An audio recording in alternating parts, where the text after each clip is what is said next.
신경숙의 소설 중에 엄마를 부탁해라는 작품이 있습니다. 줄거리는 아주 간단합니다. 70대 된 노모 어머니를 서울역에서 잃어버립니다. 그분이 초등학교를 못 나와서요 한글을 읽을 줄 모릅니다. 약간 치매 증상이 와서 정신이 왔다 갔다 하는데 그런 어머니를 아버지 된 그런 어머니를 그다음에 남편 된 아버지가 잃어버립니다. 시골에서 올라와서요 서울역에서 전철을 타려고 하다가 손을 놓치고 말았습니다. 이 엄마를 찾으려고요 남편과 자식들이 넷인데 자식들이 나서서 그냥 서울역과 서울역 근처를 헤매고 다닙니다. 그러면서 엄마하고 있었던 옛날 생각들, 추억들을 떠올리고요 그것을 적어놓은 것이 전체적인 줄거리입니다. 이들의 이야기를 읽어보면 이제 남편이 어떻게 생각하고 큰아들이 어떻게 생각하고 자녀들이 어떻게 생각하는 게 챕터별로 나와 있는데요. 이 사람들이 엄마를 기억하는데 공통적으로 나오는 장면이 있습니다. 그것이 뭐냐면 밥상 앞에 있는 엄마의 모습입니다. 밭에서 따온 채소를 듬뿍 담아온 밥상 앞에 온 가족이 모여 허겁지겁 밥을 먹는 장면을 말합니다. 여름철에는요 한마당 이렇게 여름철 마당에 저녁 때 마당 안에 불을 피워놓고 그 앞에서 호빵 같은 것을 구워 만들어 먹었던 이야기도 합니다. 이렇게 가족들이요 엄마를 중심으로 생각을 하는데 그 중심에는 꼭 나오는 이미지가 바로 밥상 앞에 있는 엄마의 모습입니다. 큰아들이 얘기하는 것 중에 이런 라면 먹는 얘기가 나와요. 옛날 어머니들이 늘상 그랬듯이 그 엄마의 엄마에게 큰아들은 가장 이제 기대를 하는 사람입니다. 가족을 돌보지 않고 남편 된 사람은 전국을 팔도강산을 돌아다녀요. 그래서 그 남편 대신 큰아들이 남편 같고요. 그 큰아들이 아버지 같습니다. 그리고 그 큰아들이 자기의 미래입니다.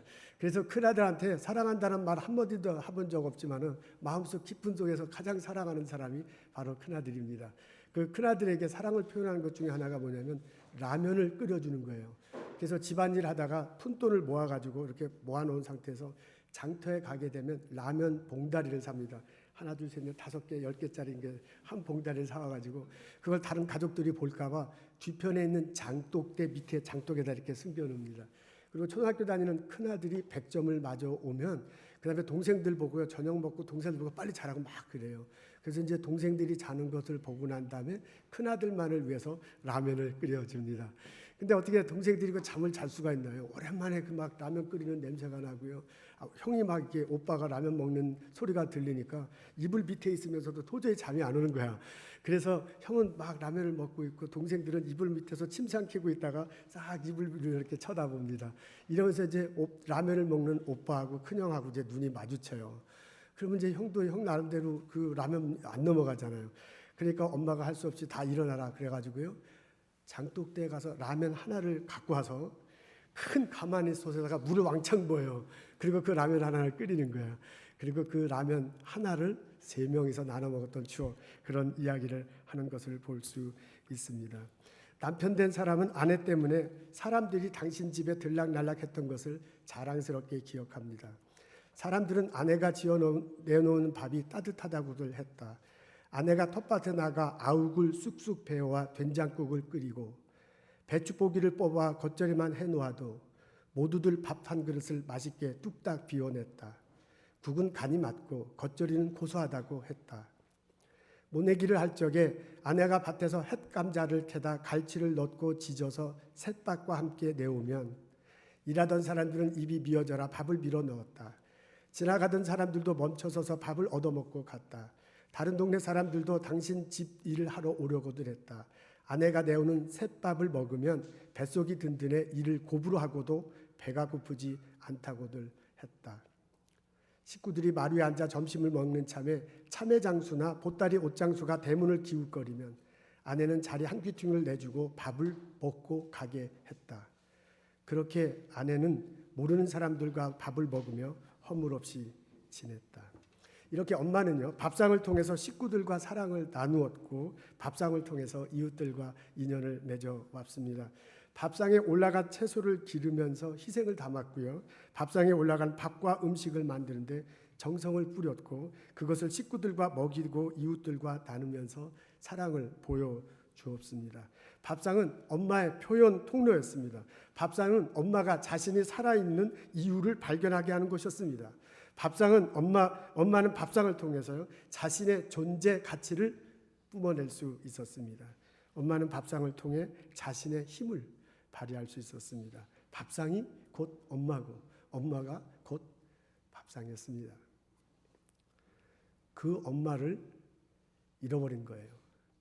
그 엄마가 밥해준 밥을 먹고 이렇게 자라왔는데 이 자리까지 왔는데 그 밥을 만들어준 엄마를 서울역 앞에서 잃어버렸습니다. 근데 더 안타까운 것은 뭐냐면 엄마를 잃어버리고 나서 생각해 보니까 벌써 그 엄마는 오래전부터 잊혀져 가고 있었다는 것을 알 수 있습니다. 서울역 앞에서 엄마를 잃어보기 오래전부터 가족들 마음속에는 엄마가 잊혀져 가고 있었습니다. 대화를 나누고 싶어 엄마가 전화를 걸어와도 일찍 끊어버립니다. 엄마의 생신에 꼬박꼬박 참석하다가 그것이 뜸해지기 시작합니다. 처음에는 그렇지 않았는데 어버이날 되면은 고향으로 내려가서 꽃을 가졌는데요. 점점점 바쁘다는 핑계로 어느 날은 아무 자식도 고향에 내려와서 카네이션을 주지 않는 날이 많게 됐습니다. 엄마가 머리가 끊임없이 아팠어요. 근데도 불구하고 자식들에게 피해를 주지 않으려고 나는 괜찮다 그렇게 이야기합니다. 근데 그 머리가 막 너무 아파서 어느 날 푹 쓰러지고 또 일어나서 푹 쓰러지고 그랬는데 이것이 머리에 데미지를 주어서요. 치매 수준의 지적 장애를 겪게 되는데도 자식들 중에 어느 누구도 그것을 알아채지 못합니다. 엄마는 살아 있었지만은 잊혀져 가는 존재가 된 것입니다. 그것을 엄마를 잃고 난 다음에서야 남편도 그리고 자녀들도 알게 됩니다. 그게 얼마나 후회가 되는지 몰라. 그래서 엄마를 지금 찾고 싶어. 엄마를 찾아가지고요. 자기들이 못했던 그것을 하고 싶어. 그래서 그만큼 더 안절한데도 그만큼 더 애절한데도요. 끝내 엄마를 찾지 못합니다. 그리고 서울 어느 길거리에서 돌아가신 듯한 그런 뉘앙스를 풍기면서 소설은 끝이 나고 맙니다. 엄마와의 추억 그리고 엄마에 대한 후회 그것이 이 소설의 키워드입니다. 이 소설을 읽으려면요 끊임없는 그 자식들의 모습이 나갔고요. 그 엄마의 모습이 나의 엄마의 모습 같습니다. 그리고 그 자식들이 후회하는 모습이요 꼭 내가 후회하는 것 같고요. 잊혀져 가다가 결국은 잃어버림을 당하는 엄마의 모습이 곧 나의 엄마의 모습 같습니다. 그래서 이 소설을 읽으면요 막 눈물이 줄줄줄 흘러요. 제가 50 넘어서 눈물을 흘리면서 소설 읽은 것은 처음인 듯 합니다. 밥상은 엄마의 힘이 맺혀 있는 것입니다. 밥상을 통해서요 가족들이 건강을 지킬 수 있고요 마음의 정서를 찾을 수 있고요 삶의 에너지를 공급받고 자라고 있습니다. 그 밥상을 통해서 가족들이 이 땅에 뻗어나가면서 생활할 수 있습니다. 이런 우리 어머니들의 노고를 이런 어머니들의 공로를 평상시에는 잊고 지내고요 한 번도 감사하다는 말을 거의 하지 않잖아요. 그러다 어느 날 갑자기 그 소중한 것을 깨닫게 되는데 그 깨닫고 나면 어머니는 안 계신 모습을 볼 수 있습니다. 우리는 그렇게 후회하면서 살아갑니다. 사람들마다 다르겠지만 주부에게 있어서 어머니에게 있어서 가장 빈번하고요 가장 번잡스럽고 가장 효과가 없어 보이는 것이 매일 밥을 하는 것인가 봅니다. 아침 점심 밥하는 게 그렇게 꼭 좋은 일만은 아닌 듯합니다.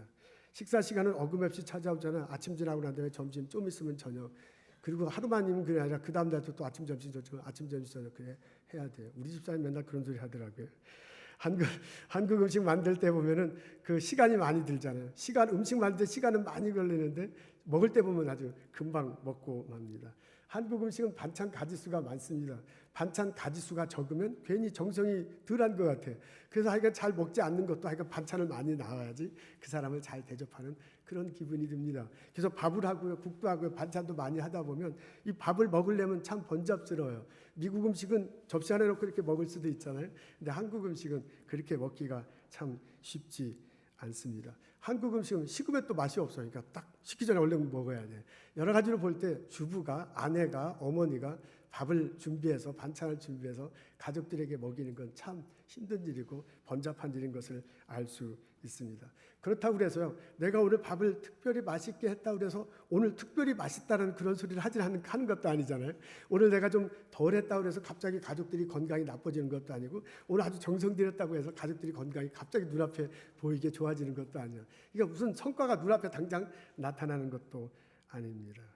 그래서요 그래서요, 우리 부모님들에게는, 우리 어머니들에게는, 우리 아내들에게는, 주부들에게는 이런 마음고생을 하는 것 같습니다.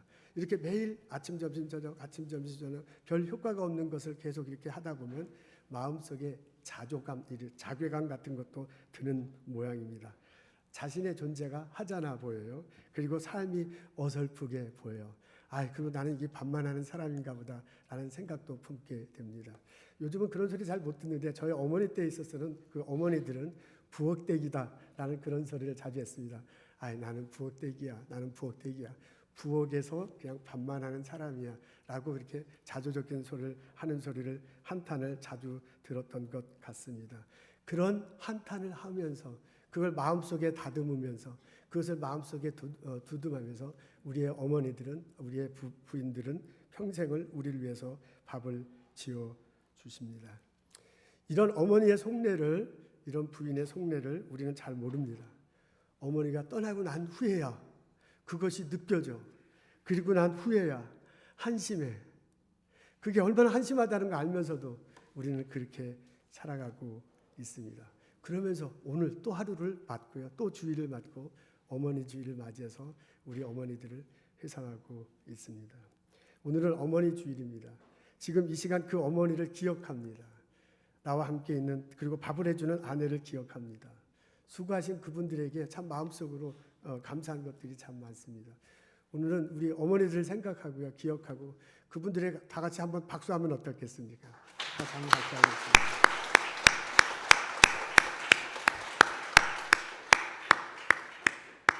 사실 어머니들도, 나의 아내들도 느낄 것입니다. 늘상 말로 고맙다고 말은 하지 않지만은 가족들 머릿속에는 항상 감사함이 있습니다. 희생을 모르는 듯하지만은 가족들 가슴 속에는, 마음 속에는 맺혀져 있습니다. 사랑을 모르는 듯하지만은 가족들 가슴 속에는 느끼고 있습니다. 자신들의 삶을 쫓기고 살잖아요. 막 경쟁하면서 살아가잖아요. 하루하루 바득바득거리면서 살아가잖아요. 그렇긴 하지만은 어머니의 따뜻한 그 손길을 마음으로 느끼고 기억하고 감사하며 살아가고 있습니다. 사실 우리 어머니들도요, 사실 우리의 아내들도요, 알고 있을 것입니다. 반복적으로 하는 그 일의 효과가 당장 눈앞에 없는 듯하지만은 그 음식을 통해서 가족들이 자라고 있습니다. 그 음식을 통해서 건강을 유지하고 있습니다. 번잡스러운 일이지만 그 밥상으로 인해서 가족들은 한 가족임을 확인하고요, 마음의 안정을 얻잖아요. 그 밥상에서 같이 먹는 것에서 심리적 안정감을 찾습니다. 빈번한 일이지만은 그 빈번한 음식을 통해서요, 그때마다 필요한 에너지를 나의 남편이요, 나의 자녀들이, 나의 아들, 딸들이 이것을 얻고서 이 세상을 살아가고 있습니다. 반찬 위에 정성이 담겨 있습니다. 밥 위에 희생이 담겨 있습니다. 밥상 위에 사랑이 넘쳐 흐릅니다. 그것들이 가족들을 한데로 뭉치게 하고요, 그것들이 가족들을 자라게 하고요, 그것들이 가족들에게 에너지를 주어서요, 그 가족들이 학교에서 공부하고 연구소에서 연구하고 이 땅을 살아가고 있습니다. 그 가족들을 통해서 나는, 주부된 나는, 엄마된 나는, 아내된 나는 그 가족들을 통해서 이 세상을 섬기고 하나님께 영광을 돌리면서 살아가고 있습니다. 밥상은 엄마인 당신에게, 주부인 당신에게 힘이 맺혀 있는 곳입니다. 주부된 나는, 엄마인 나는, 아내인 나는 밥상을 통해 가족들의 신앙을 세워주고 또한 격려할 수도 있습니다. 밥상을 통해서 우리 가족들의 건강을 챙길 수 있어요. 밥상을 통해서 우리 가족들의 정서를, 안정감을 줄 수 있어요.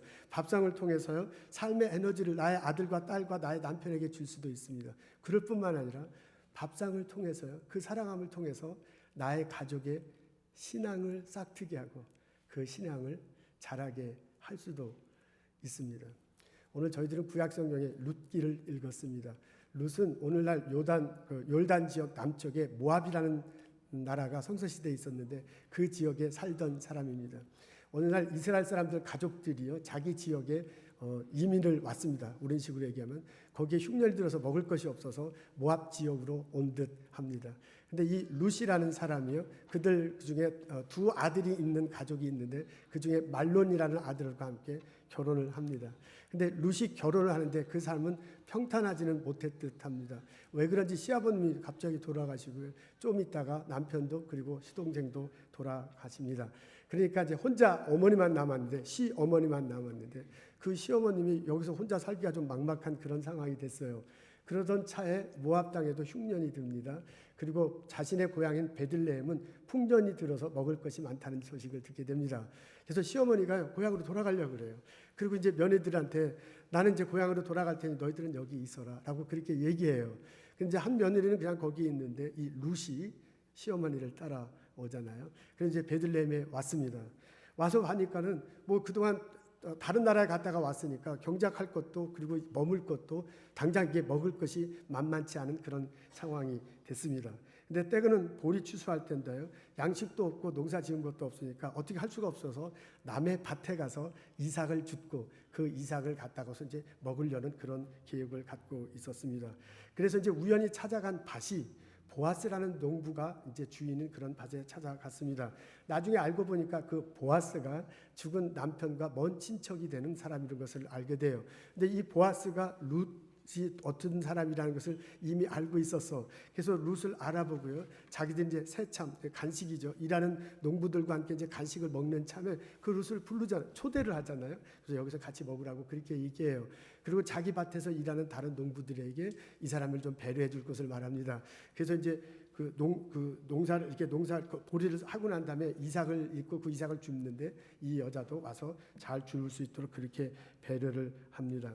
그 덕분에 이삭을 많이 줍게 되잖아요. 그래서 보니까 많이 이제 이삭을 줍고 너무 신이 났습니다. 그리고 새참을 먹을 때 남은 음식을 보아스가 이렇게 또 차려줬어요. 그래서 신나가지고 그 음식을 가지고 시어머니한테 와서 오늘 무슨 일이 있었다 그 음식을 드리면서요. 그 음식을 먹으면서 시어머니하고 며느리가 종알종알 얘기하는 장면을 오늘 저희들이 읽은 겁니다. 그래서 시어머니가 너 어디 가서 일했냐 그랬더니 그냥 어떻게 찾아갔더니 보아스라는 그 사람입니다 라고 하면서 그 보아스가 음식도 줬습니다. 나에게 이렇게 배려를 했습니다 라는 그 이야기를 해주고 있습니다. 그랬더니요 어머니가 20절에 뭐라고 하냐면 나오미가 자부에게 이르되 여호와의 복이 그에게 있기를 원하노라. 그가 생존한 자와 사망한 자에게 은혜 베풀기를 그치지 아니하는도다 라고 그렇게 얘기해요. 생존한 사람들에게 은혜 베푼다. 이거 말이 되잖아. 지금 시어머니하고 며느리가 먹을 게 없는데 지금 먹을 걸 줬으니까 생존한 사람한테 은혜를 베풀어서 말이 되는데 사망한 사람에게도 은혜를 베푼대요. 이 시어머니의 이 심정이 아주 굉장히 깊으신 분이에요. 그렇게 이야기해요. 그리고 그 시어머니가 주선해서 며느리가 결혼하잖아요. 보아스하고. 그리고 그 낳은 자손이 다윗왕의 할아버지가 됩니다. 그리고 그 계통을 통해서 예수님이 나오시는 것을 볼 수 있습니다. 여러분 이 이야기를 가만히 보십시오. 그 위대한 다윗의 가문이 형성되는데요. 예수님의 혈통이 형성되는데요. 그 촉진제가 된 것이 뭐냐면 먹는 거예요. 룻기를 이렇게 쭉 보면은 이 장면이 넘어가는 그 동기가 뭐냐면 먹는 것 때문에 그렇게 되는 것을 알 수 있습니다. 여러분 처음에 그 사람들이 베들레헴에 살다 모압 땅에 간 게 먹을 것이 없어서 그쪽으로 갔습니다. 나중에 남편 아들들 다 죽고 났고 며느리 때문에 다시 베들레헴으로 돌아오는데 왜 돌아오냐면 먹을 게 없으니까 할 수 없이 돌아와요. 먹을 게 없어서 돌아왔는데 와서 보니까 또 먹을 게 없는 건 마찬가지야.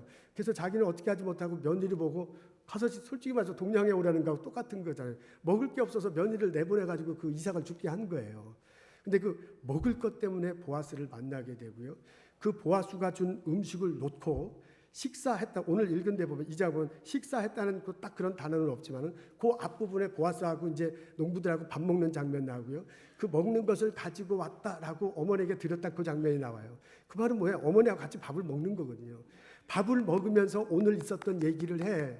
밥을 먹으면서 그 사람이 우리 패밀리다라는 그런 얘기를 해요. 모압에서 온 여인이 우리 패밀리다라는 게 그 패밀리가 어떤 일을 해야 되는 것을 모르잖아요. 그러니까 하나님과 백성 사이에 땅을 매개로 해서 가족들이 어떻게 돌봐야 될 것인가를 얘기해 줬을 거예요. 그러니까 그 사람이 우리들의 먼 친척이지만 하나님 가르침에 따라서 우리들에게 어떤 일을 할 수 있을까도 얘기했을 거예요. 그게 자신의 전통을 가리킨 거고요. 그게 하나님에 대해서 얘기한 거고요. 그게 신앙에 대해서 알려준 거고요. 그게 신앙 안에서 격려한 거예요. 그걸 며느리가 듣잖아요. 그러면서 이제 나중에 며느리가 보아스에게 가고 결혼하는 것을 볼 수 있습니다. 여러분 보십시오. 밥상을 통해서요, 대화를 나누고요, 밥상을 통해서 하나님 얘기를 해요. 밥상 가운데서 신앙을 격려하고요, 그 가운데서 가족이 형성되는 것을 알 수 있습니다. 이스라엘의 가장 위대한 왕이, 예수님의 혈통이 밥상을 먹으며 밥상을 놓고 대화를 나눈 중에 나오는 것을 알 수 있습니다. 여러분 밥상을 통해서요, 어머니의 위대한 힘을 발휘할 수 있습니다. 어머니가 밥상을 차리고 가족들에게 밥을 제시하고서요, 그들의 건강을 도모할 수 있습니다. 정서적인 안정을 줄 수 있습니다. 그들에게 새로운 에너지를 주어서 살게 할 수 있습니다. 그뿐만 아니라 밥상을 통한 정성, 밥상 안에 담겨진 사랑, 그 밥상 안에 타는 신앙 고백을 통해서요, 자녀들에게, 남편들에게 믿음을 심어주고 신앙을 형성하게 하고 또한 신앙이 자라게 할 수도 있다, 그 말입니다. 그 가족들이 이 땅에 공헌하면서 삽니다. 그 가족들이 하나님께 영광 돌리며 삽니다. 그 가정을 통해서, 그 가족들을 통해서 나도 또한 이 땅에 공헌하면서 살고, 그 가족들을 통해서 나도 또한 하나님께 영광 돌리며 살 수 있습니다. 여러분, 제가 이 설교를 준비하면서 그러면 목사님은 여자들은 집에서 밥만 하라는 소리냐라고 그렇게 혹시 오해하는 그런 사람은 없을 것입니다. 저는 여자들은 반드시 밥하고 남자들은 안 한다 그런 얘기는 아닙니다. 요새 보니까는 남자분들도 음식 잘 만드시는 분들이 있더라고요. 저희 가정도 저는 반찬 만들 게 하나도 없는데, 우리 교회 보니까 30대 중에서는 아내보다도 남편이 더 밥을 잘하고, 그래서 그 남편이 이제 밥상을 차리는 그런 가족도 있다고 합니다. 참 신기합니다. 어떻게 해서 그렇게 하는지. 하여간 또 그렇게 하는 것도 좋을 것 같아요. 어떤 집안에는 아내가 밥을 하기도 하고요. 어떤 집안에는 남편도 밥하기도 하고요. 어떤 집안은 집안에서 먹는 것보다 나가서 먹는 것을 더 좋아하는 사람도 있을 것입니다. 근데 제가 지금 이 어머니 날을 맞이하고요, 이 룻기를 읽으면서 제 마음속에 주시는 하나님 말씀은 이것입니다. 때때로 우리 중에 나는 부엌대기다, 나는 밥만 하고 사는구나, 나는 밥 외에는 하는 것이 없다구나 라고 생각하며 자신의 존재감을 느끼지 못하는 분들이 있다면, 그분들에게 바로 해주고 싶은 것이 이것입니다. 밥상을 통해서 가족이 세워지고요, 밥상을 통해서 신앙이 형성되고요, 그 가족들이 나가서 이 땅에 공헌하면서 삽니다. 그 가족을 통해서 나도 이 땅에 공헌하면서 하는 거예요. 그 가족들을 통해서 하나님의 영광 돌리는 역사가 벌어집니다. 그 가족들을 통해서 나도 하나님 영광 돌리는 일에 사역에 참석할 수 있다, 그 말입니다. 우리 여성계 회원들이 교회에 와서 참 힘들 것 중에 하나가 부엌에서 일하는 것임을 알 수 있습니다.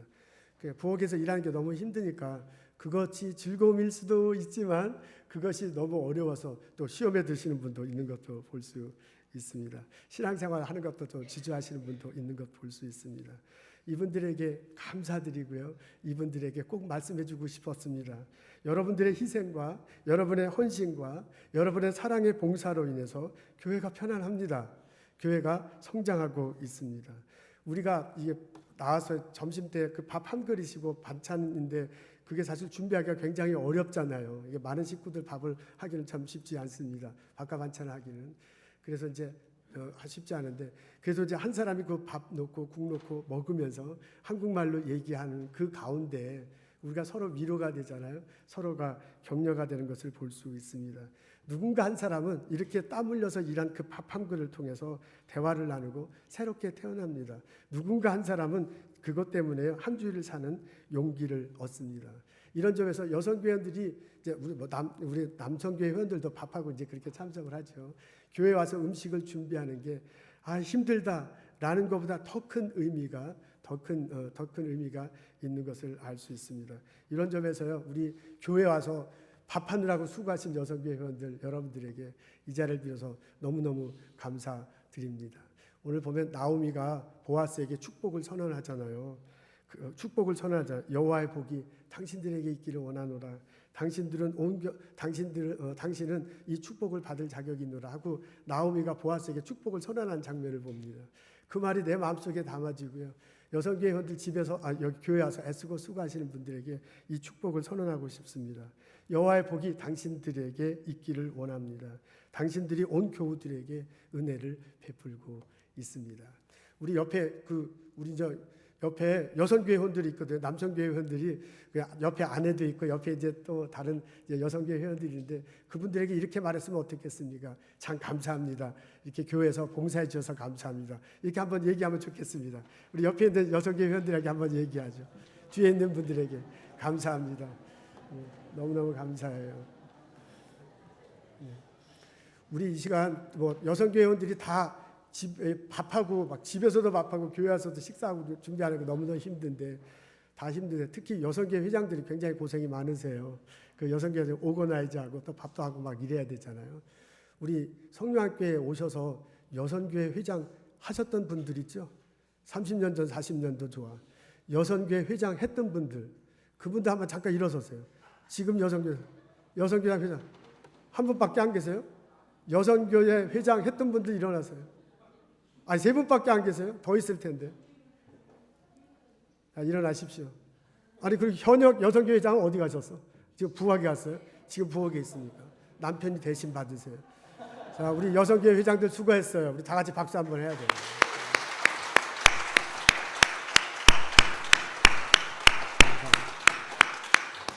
여러분 오늘 어머니 주일로 지키고 있습니다. 평상시에도 그렇게 해야 되지만 이날은 어머님 찾아가서 카네이션도 받아드리고 고맙다라고 그렇게 말하는 날입니다. 선물도 하고 식사도 하는데 제가 한번 제안을 하면 어떻겠습니까? 오늘 점심은 고기가 나와요. 근데 그죠? 고기가 안 나와요? 어떻게 된 거예요? 어제 한 고기 어떻게 됐어요? 다 쉬었어요?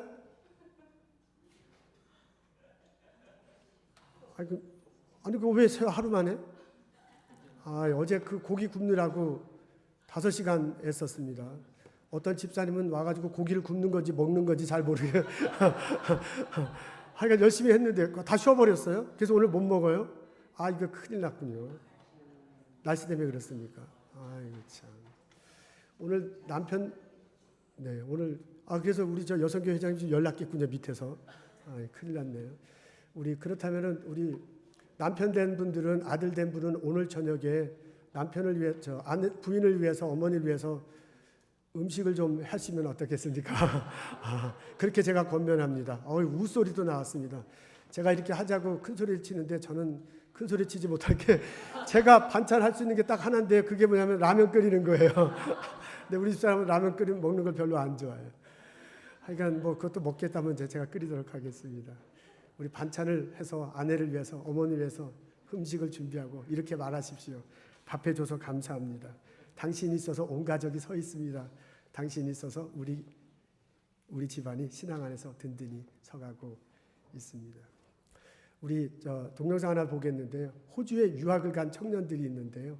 그 호주에 가서 공부하고 일하는 청년들에게 물어봐요. 당신들이 일하고 공부할 때 힘든데 그 힘들 때 가장 생각나는 게 뭐냐라는 거 물어봅니다. 한번 그 장면을 보겠습니다.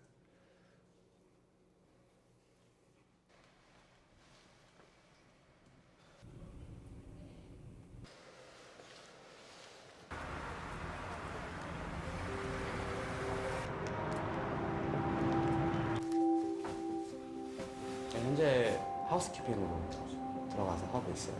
호텔에서 하우스키핑을 하고 일식집에서 웨이트리스를 해요. 정신적으로 힘든 면도 분명히 있어요.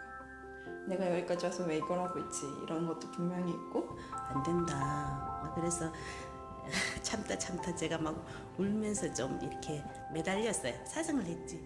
저희 어머님 좀 취업을 바로 했었고 저는 지금 안 가면 진짜 제 꿈이 다 무너질 것 같은 거예요. 그래서 대견하기도 하지만 어찌 보면 좀 냉정한 것 같고 치만 아는 것 같아서 좀 서운할 때가 많아요. 그래도 더 늦기 전에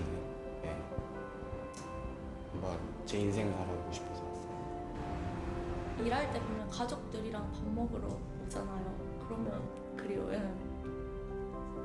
같이 밥 먹고 싶어요.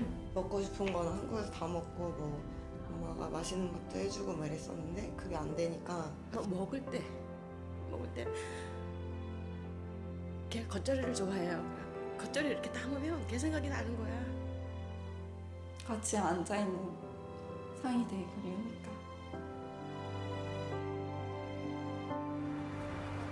꿈을 위해 선택한 낯선 곳에서의 생활. 당연했던 일상들이 사무치게 그리워집니다.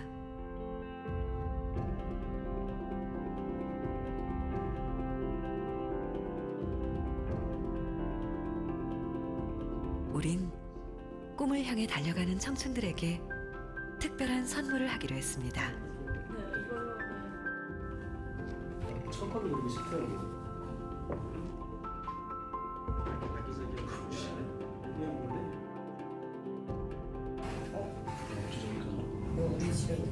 몰래 차려진 밥상엔 엄마가 해주시던 음식이 집에서 쓰던 그릇에 담겨 나왔습니다. 나는 이런 밥상 안 먹어봤어. 이것도 우리 거 같은데.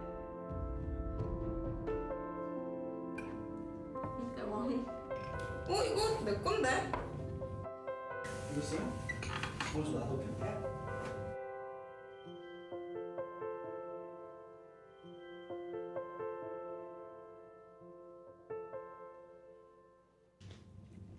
그리고 그 순간 네? 예, 들어오세요. 네. 어? 신아 엄마.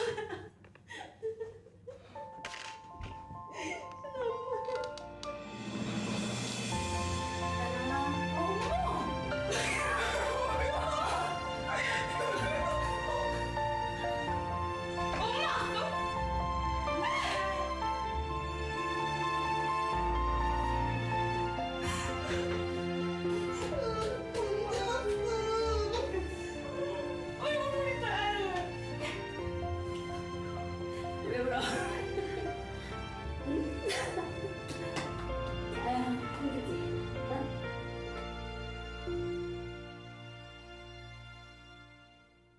이 낯선 곳에 우리 아들은 처음에 와서 어떻게 다녔을까 그런 생각이 들어요. 그거 하나만으로도 그냥 저는 대단하다고 생각해요. 네. 너 잘하고 있어서 또 고맙고 우리 딸이 또 되겠네. 당당한 모습으로 정말 우리 딸 대단하다 그럴 정도로 해가지고 왔으면 엄마는 그 이상 꿈을 사랑한다 우리 딸. 열심히 즐겁게 했으면 좋겠어요. 저도 믿어요. 그렇게 될 거라고. 엄마라는 존재 자체가 그냥 사람 자체가 다가오는 것 자체가 선물이 된다는 게 정말 이게 정말 결정적인 힘이 될 것 같아요, 저한테는. 꿈을 향해 달려가는 길은 때로는 힘들기도 합니다. 그 순간 가장 힘이 되는 건 당신 곁에 소중한 사람들. 그 어떤 순간에도 가장 소중한 것은 포기하지 않도록.